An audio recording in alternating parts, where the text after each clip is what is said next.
എന്നാണ് കാവ്യശാസ്ത്രകാരന്മാർ പറയുന്നത്. എൻ്റെ ഗുരുനാഥൻ കൂടിയായ മുരളി മാഷ്ടരുടെ മുമ്പിൽ ഇത് പറയുമ്പോൾ തെറ്റുകൾ വരുത്തറ്റുന്നുണ്ടെങ്കിൽ ക്ഷമ ചോദിക്കുകയാണ്.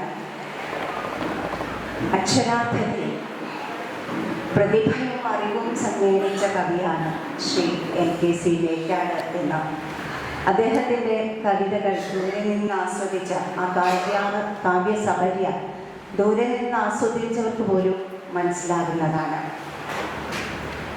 ഒരിക്കൽ സ്തുതിച്ചാൽ ആ രസം വീണ്ടും വീണ്ടും അനുഭവിപ്പിക്കാൻ സഹൃദയനെ പ്രാപ്തനാക്കുന്ന പ്രതിഭാശാലിയായ സർഗധനനായ കവി.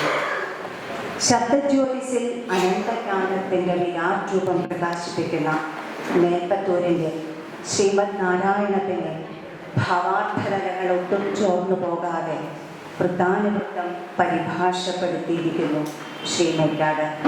ശ്രീമദ് നാരായണീയത്തിൻ്റെ പരിഭാഷ ഇന്ന് പണ്ഡിത സദസ്സിന് മുന്നിൽ പ്രകാശിതമാവുകയാണ്.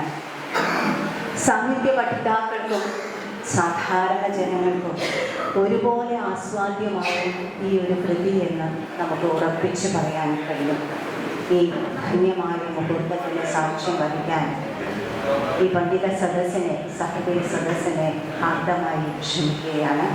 നമുക്ക് ആരംഭിക്കാം. പ്രാർത്ഥന ചൊല്ലുന്നത് കുമാരി നന്ദാദേവി. കുമാരി നന്ദ ഇവിടെ ചൊല്ലുന്ന പ്രാർത്ഥന ശ്രീ മേക്കാടിൻ്റെ ഇന്ന് പ്രകാശനം ചെയ്യുന്ന പരിഭാഷയുടെ 2ാം ദശകത്തിലെ ആദ്യ ശ്ലോകമാണ്. കുമാരി നന്ദയെ ക്ഷണിക്കുകയാണ്.